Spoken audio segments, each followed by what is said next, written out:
Ya. Entonces, cuando hablamos del potasio, el potasio es el catión intracelular principal que tenemos en el cuerpo, ¿ok? Y en el extracelular, ¿alguien sabe cuál es el principal? El sodio, doctor. Ya, muy bien.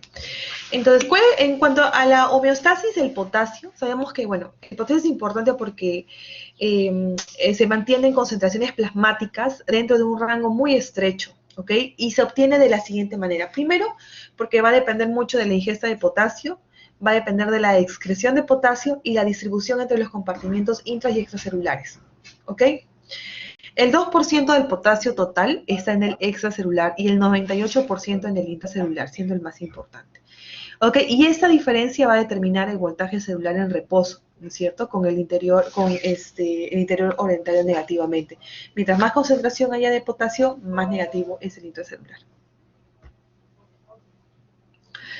Bien, y la distribución interna de potasio, pues el riñón tiene la responsabilidad principal del mantenimiento de potasio en todo el cuerpo, ¿ok? Y promedia aproximadamente entre 3.000 a 4.000 equivalentes por litro. El 60 a 80 mil equivalentes se va a encontrar en el espacio extracelular, como el 2% que hayamos comentado, y manteniendo una concentración de 3.5 a 5.5. O sea, lo que nosotros vamos a medir cuando hacemos exámenes de sangre, medimos el potasio extracelular, no el intracelular. En el intracelular hacemos un promedio de cuánto sería, ¿no? Pero básicamente es el intracelular.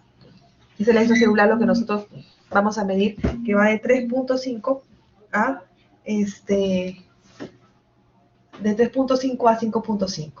¿Ok? Bien. Y más o menos equivale a un 60 a 80 mil equivalentes por litros.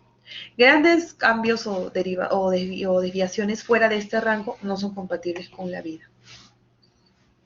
Bien, entonces, para minimizar estos cambios tan bruscos y transitorios de concentraciones plasmáticas del potasio, el cuerpo desarrolla una serie de mecanismos fisiológicos para mantener este equilibrio. ¿Ok? ¿Cuáles son? Hay liberación de insulina, catecolaminas y cambios en la tonicidad plasmática. En cuanto a la liberación de la insulina, bueno, la insulina, es por eso que eso es uno de manejo del potasio. La insulina lo que hace es, provoca la inserción del GLUT, que es un transportador de glucosa. Ese GLUT facilita la captación de la glucosa en los tejidos sensibles a la insulina y estimula la captación del potasio intracelular, ¿ok? Y aumenta la actividad de la bomba de sodio y potasio. Entonces, ¿qué hace en resumen este GLUT? Porque sabemos de que obviamente el GLUT es el transportador de la glucosa, ¿no es cierto? ¿Y qué provoca esto? La insulina. Entonces, si le aumentas insulina y glucosa, como el manejo que vamos a ver más adelante en la hipercalemia, va a provocar que se active esta bomba de sodio y potasio. ¿Qué hace esta bomba de sodio y potasio? Ingresa sodio y elimina potasio, que es lo que nosotros vamos a querer. Liberación de las catecolaminas. Igual, el aumento de la concentración de potasio intersticial causa una vasodilatación, lo que permite que haya un aumento de flujo sanguíneo cuando uno, por ejemplo, está haciendo un ejercicio. Y las catecolaminas lo que van a hacer es actuar a través de los receptores beta 2 que tienen actividad simpática y ese va a activar también la bomba de sodio y potasio y va a permitir que el potasio pues se pueda eliminar, ¿no es cierto? Porque lo que hace la bomba de sodio y potasio ATPasa es aumenta la absorción de sodio y elimina el potasio.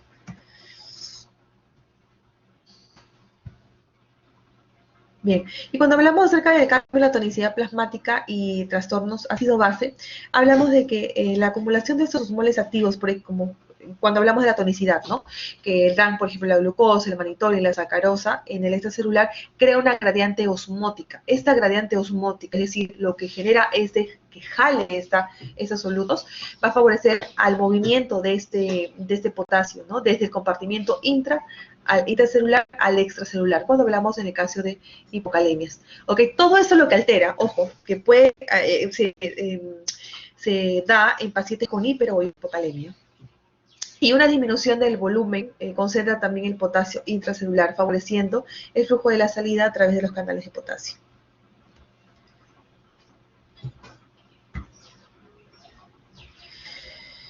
Bien, esto básicamente es lo que ocurre en una acidosis. En una acidosis metabólica, lo que va a generar es un aumento de hidrogenión. Cuando tenemos, por ejemplo, una acidosis metabólica, el pH, ¿cómo estaría? ¿Alguien sabe cómo estaría el pH en una acidosis?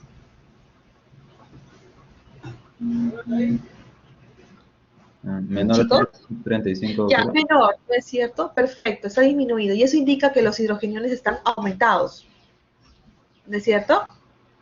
Ya, estos hidrogeniones van a ingresar a la célula porque están aumentados, ¿no es cierto? Por gradiente. Entonces, ingresan a las células como pueden observar acá, y esto genera un aumento de hidrogeniones y por ende disminución del pH. Este hidrogenión va a ser importante porque este hidrogenio va a favorecer a la salida del potasio, ¿ok? Hay un cuadro más observar para que lo puedan memorizar. Pero cuando nosotros tenemos un aumento de hidrogenión en la sangre, este hidrogenión se intercambia también con el potasio, ingresa más hidrogenión a la célula y sale el potasio. Por eso es que en una acidosis metabólica es muy frecuente encontrar hipercalemia.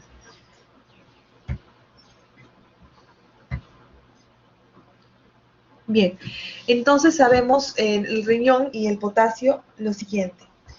Eh, Vamos a tener también la reabsorción de potasio. El potasio se filtra, ¿ok? Y se absorbe casi por completo en el túbulo contorneado proximal, ¿ok? Y en el asa ascendente de Henle por transporte transcelular, ¿no? Como por ejemplo tenemos ahí la bomba de sodio, potasio, cloro. Cuando hablamos de uso de diuréticos, más adelante vamos a darnos cuenta que va a haber un diurético que va a inhibir ese tipo de transporte, ¿ok?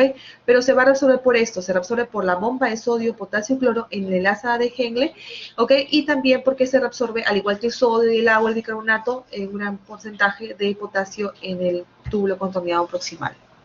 Pero cuando hablamos de la excreción, el mantenimiento de esta excreción de potasio se debe principalmente a la secreción de a lo largo de la nefrona distal por la aldosterona. Entonces, ¿dónde se va a excretar? ¿Ok? A nivel o de la túbulo contorneado distal por acción de la aldosterona. ¿Qué hace la aldosterona? Ingresa sodio y elimina potasio. ¿Ok? Hay dos tipos de canales que van a ser útiles para esta eliminación o excreción de potasio, que tenemos los canales apicales, y está impulsada por un voltaje transepitelar orientado hacia la luz negativa de la luz. ¿Ok? Mientras haya más luz negativa, ¿ok? A nivel del túbulo, sea más negativo, pues puede impulsar a la salida de este potasio por alteración de la gradiente también. ¿Ok? Y también por cambios en ese voltaje.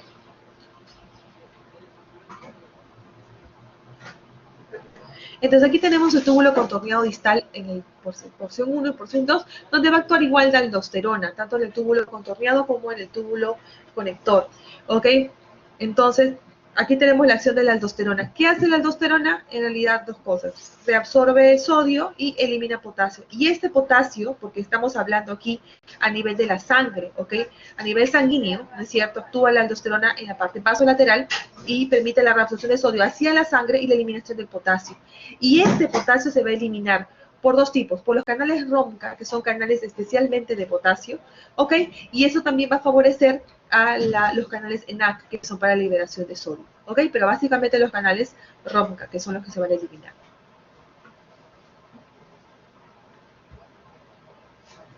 Bien, ¿qué ocurre en una hipocalemia?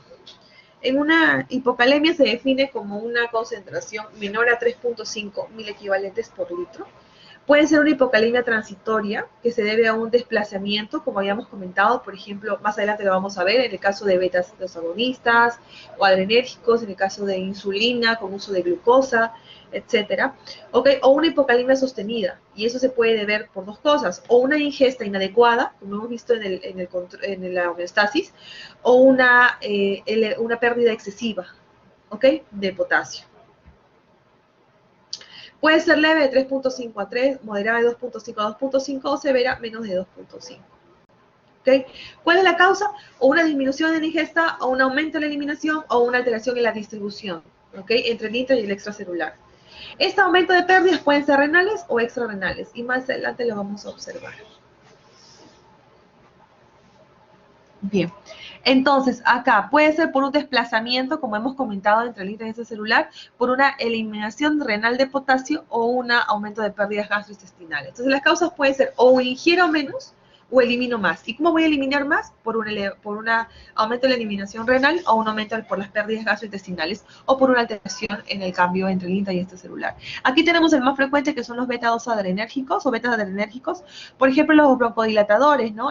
Lo que usamos más acá es el butamol, ¿ok? O de pronto también el uso de insulina. Estoy nombrando estas tres porque eso es el manejo de los pacientes que van a presentar hipercalemia. Y la eliminación renal, los diuréticos, ¿ok? Son los importantes. ¿Por qué los diuréticos? Como les había comentado, porque esto los diuréticos que van a generar eliminación, ¿no es cierto? De sodio, potasio, cloro, como habíamos hablado, si que hablamos del uso de la hidroclorotiazida o cuando hablamos del uso de furosemida también. Ok, y el aumento de pérdidas gastrointestinales, las diarreas, los vómitos, los laxantes, los enemas. Bien, en la clínica pueden ser, bueno, alteraciones básicamente cardíacas y neuromusculares. Por ejemplo, en cardíacas puede haber alteraciones de la hipocalemia. ¿Qué vamos a encontrar aquí? Vamos a encontrar descensos en el ST, prolongación del QT, arritmias auriculares y ventriculares, neuromusculares, debilidad, astenia, calambres, digestivas, estreñimiento o ilio paralítico, y renales, todo lo que vamos a encontrar en una hipocalemia, ¿no? Básicamente alcalosis metabólica. ¿Ok? Se relaciona alcalosis metabólica con hipocalemia y acidosis metabólica con hipercalemia, como ya por la causa que ya les había comentado. Entonces, ¿qué ocurre aquí? Generalmente descenso del ST, aplanamiento de la onda T, ¿no es cierto? Y aumento de amplitud de la onda U. Eso es lo que vamos a observar en una hipocalemia.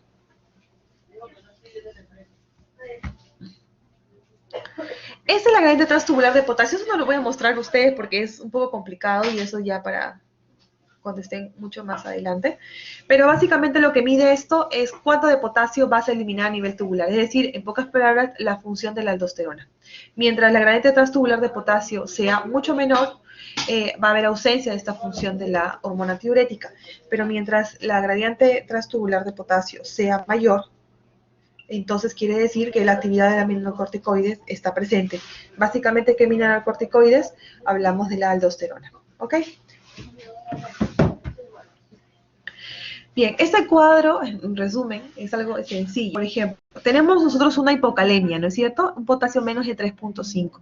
Entonces, de aquí tenemos que descartar que hay una pseudohipocalemia, es decir, pacientes que presentan un aumento de leucocitos, pacientes que presentan, por ejemplo, alteraciones en otro tipo de células que se encuentran a nivel sanguíneo, pueden también ingresar el potasio a estas células. Por ejemplo, si hay un aumento de leucocitos, también ingresan, por ejemplo, en una leucemia, ingresa gran cantidad de potasio en la célula y se queda pues menos cantidad de potasio en el extracelular.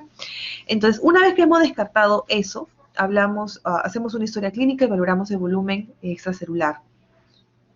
Aquí nosotros tenemos que medir en la orina el potasio. ¿Ok? Entonces, ante una hipocalemia y sospechamos de una causa renal, medimos potasio urinario. ¿Ok? Si el potasio urinario está bajo, las causas son extrarrenales. ¿Por qué? Porque si yo tengo una disminución de potasio, lo que yo espero es que a nivel del túbulo, si está indemne, es que reabsorba potasio, ¿no es cierto? Y si yo reabsorbo potasio, el potasio que va a estar a nivel del túbulo va a estar disminuido. Es por eso que si mi potasio sérico urinario está disminuido, quiere decir que mi túbulo está perfecto. Es decir, que el problema no es renal, el problema es extrarrenal. Entonces aquí vemos que las causas pueden ser por pérdidas, que pueden ser diuréticos, pérdidas gastrointestinales, etcétera, o si no por alteración en el cambio entre el intra y el extracelular. ¿Ok? O un aporte insuficiente. Bien. Entonces, si es que mi potasio sérico está elevado, entonces quiere decir que mi causa ya es renal. Entonces, ahí es donde tengo que hallar el gradiente transtubular de potasio. Si mi gradiente transtubular de potasio, como habíamos comentado anteriormente, está disminuido, ¿qué quiere decir? Que hay ausencia de la alteración de los corticoides. Ahí me he hecho buscar pues, si puede ser una insuficiencia suprarrenal o un hipoaldosteronismo, etc. O si está elevado, quiere decir que hay la presencia de mineralocorticoides está bien. Entonces me he hecho buscar otras causas. Por ejemplo, el uso de diuréticos, el uso de magnesio, ¿no? Que puede ser también otras causas extrarrenales, etc. Entonces un cuadro, si lo ven explicado, es más sencillo. ¿Cuál es el tratamiento? Bueno, sabemos de que es el catión predominante en intracelular, que se puede considerar también que por cada disminución de 1 equivalente del potasio sérico, las reservas de potasio del intracelular habrán disminuido entre 200 a 400 equivalentes. De ahí más o menos que puedes ver cuánto ha podido disminuir. ¿Ok? Y cuando el potasio sérico es menos de 2, el déficit total puede superar a 8, ya no 200 a 400, sino hasta 1000 equivalentes. Bien, ¿cuál es el tratamiento importante? La urgencia del tratamiento se debe, depende de la gravedad de la hipocalemia. Si hay, por ejemplo, manifestaciones musculares, rhabdomiólisis, o por ejemplo, alteraciones electrocardiográficas, hay que tratarlo de emergencia. ¿Ok? Debe realizarse el diagnóstico etiológico lo antes posible, claro, porque si es que el paciente tiene hipocalemia, tú lo mejoras, pero si está consumiendo beta-2 agonistas y no lo damos cuenta, o furosemida, tenemos que disminuir o corregir esa causa, si no va a continuar. Y la deposición debe ser o iniciarse preferentemente por vía oral, pero en el caso de que tenga algún tipo de estas alteraciones, pues el tratamiento es endovenoso, con retos de potasio. Entonces, sin embargo, debe considerarse lo mismo. Si hay presencia de arritmias, infartos, miocardio o digitalización, hay que dar tratamiento endovenoso. Al igual que una hipocalemia grave o severa, menos de 2.5, también dar tratamiento ya no oral, sino vía endovenoso. O en el caso de que sospeche de un hilio paralítico. Ok, el tratamiento por vía oral es este. Lo que más se utiliza acá, o el que más utilizado, es el cloruro de potasio, que es el que viene en ampollas. Bueno, nosotros se lo damos inclusive, o vertimos una ampolla en la dieta, o también tenemos el citrato de potasio acá, que un cc contiene más o menos 10.000 equivalentes. Aquí el requerimiento normal de un paciente es de 1.000 equivalentes por kilo, ¿ok? Y acá contiene 10.000 equivalentes de potasio, ¿no? En un cc de citrato de potasio. Tenemos acá también gluconato de potasio, ¿ok? Que viene en sobre, y sabemos de que un sobre contiene 20.000 equivalentes. Cosas más o menos ayudan a los requerimientos de potasio al día. Bien, eso es lo que habíamos comentado. En el tratamiento de la hipocalemia básicamente hay dos, endovenoso o vía central, es el reto de potasio. El reto de potasio consiste en administrar 20.000 equivalentes de potasio endovenoso por hora, por lo menos hasta 3 dosis, ¿no es cierto? Y por vía endovenosa. Y por vía central es 20.000 equivalentes, ¿ok? En 90 cc de cloruro, porque es en total, tiene que haber 100 cc de cloruro, porque cada ampolla contiene 10 mililitros.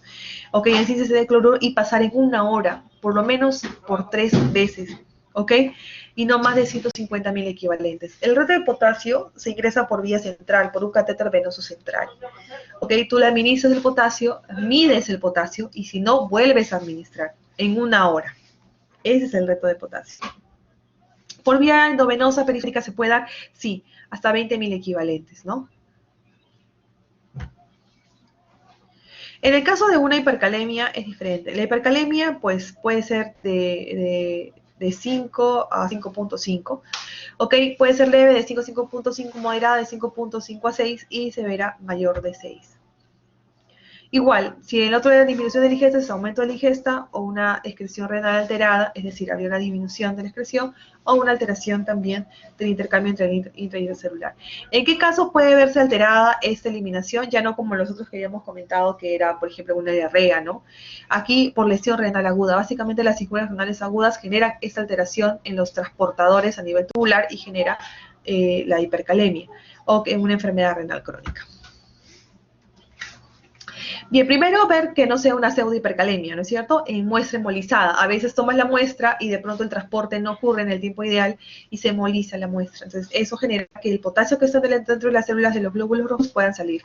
O leucocitosis, ¿no? En pacientes o trombosis intensa, eso también genera que se rompa. Todo lo que genera una ruptura del músculo o de cualquier célula va a generar la liberación de potasio. ¿Ok? Que hay un aporte excesivo, como le hemos comentado, o una disminución en la eliminación, puede ser renal o en el líquido extracelular. Y aquí básicamente la disjuria renal aguda o la enfermedad renal crónica, entre otras, ¿no es cierto? Enfermedad de Addison quiere decir porque disminuye la función de la aldosterona. Si disminuye la función, ya no elimina gran cantidad de sodio y por ende tampoco elimina ya no ingresa gran cantidad de sodio y ya no puede eliminar gran cantidad de potasio. ¿Qué alteraciones cardiovasculares cardíacas hay aquí en el EKG? Vamos a encontrar las tepicudas, ondas tepicudas, ¿ok? Pierde la onda P, como ya hemos visto, la onda P plana, y QRS ancho. Aquí para recalcar que no hay, por ejemplo, acá cuando dicen, ¿no? Más de 7 ya hay una onda P, QRS ancho, etc. Se ha demostrado que no hay una relación entre el valor de potasio y los cambios electrocardiográficos. Un paciente puede tener 8 de potasio y no presentar ningún cambio en el EKG, como puede tener 5.5 de potasio y ya presentar alteración. Es por eso que, como les había comentado en el ERC, la indicación de terapia de reemplazo renal de emergencia puede ser una hipercalemia refractaria severa, refractaria al tratamiento, o cambios electrocardiográficos, o eso. Es decir, que puede tener, no severa, pero tener cambios electrocardiográficos por el potasio elevado. Entonces, aquí el enfoque diagnóstico es lo mismo que el otro, chicos. O sea, ver, ¿no? Si existe lisis en las células sanguíneas. Si no hay lisis, ver el gradiente transtubular de potasio. Si mi gradiente, como ya hemos comentado, está elevado, ¿qué quiere decir? ¿Cómo está la aldosterona si está elevado mi gradiente transtubular, chicos? Hay presencia de la función mineralocorticoide. Es decir, que no habría ningún problema. ¿Ok? Y ven que la causa aquí es otra. No es cierto que no sea renal. Pero si mi gradiente está disminuida, entonces quiere decir que sí hay un problema renal. ¿Ok? Entonces, ¿cómo está mi tasa de filtrado? Si está disminuido, entonces quiere decir que la causa es insuficiencia renal. ¿Ok? Aguda. Y si no está disminuido, ya podemos ver otras causas a nivel renal que me estén alterando. Por ejemplo, la suprarrenal, la aldosterona a la cabeza. Hay un déficit de esto. ¿Ok? O otro déficit de liberación de potasio, por ejemplo, espironolactona, que son diuréticos ahorradores de potasio. ¿Ok? O tratamiento con amiloride, otro tipo de antibióticos como trimetoprim. ¿Ok? Este cuadro va a ser muy útil para ustedes más adelante. Y el manejo de la hipercalemia, como lo había comentado, puede ser aquí, por ejemplo, con gluconato de calcio, con insulina, ¿no es cierto? O beta-2 agonista, todo lo que me genere una hipocalemia. Los beta-2 adrenérgicos, como el salbutamol, ¿no es cierto?, que se le da al paciente con hipercalemia. La insulina con glucosa, porque activa los GLUT4, como habíamos comentado, y esto activa el sodio potasio TPasa también. Si es que esto no mejora, bueno, utilizamos gluconato. ¿En qué caso se usa el gluconato? Solamente cuando hay cambios en el EKG. Después no sirve. ¿Ok? Y si esto falla, ya el tratamiento sería la hemodiálisis. ¿Ok? Entonces tenemos acá el gluconato de calcio que solo se utiliza cuando hay una alteración en el electrocardiograma, beta-2 agonistas como es el salbutamol, insulina, bicarbonato de sodio, porque sabemos de que una de las causas de hipercalemia es la acidosis metabólica, ¿ok? Los diuréticos de asa furosemida. Y si no funciona, pues el uso de la diálisis.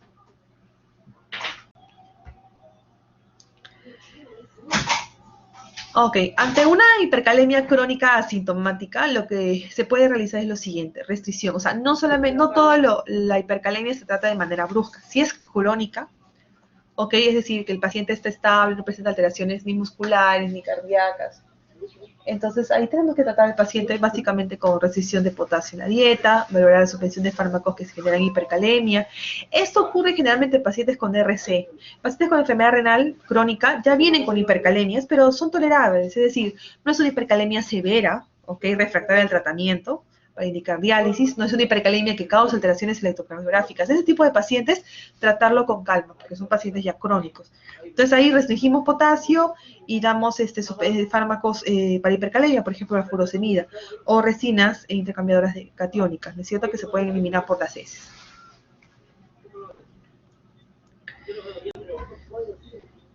¿Ok? Y bueno, eso básicamente son las resinas intercambiadoras, en el caso de una hipercalemia, que me equivoqué, es hipercalemia.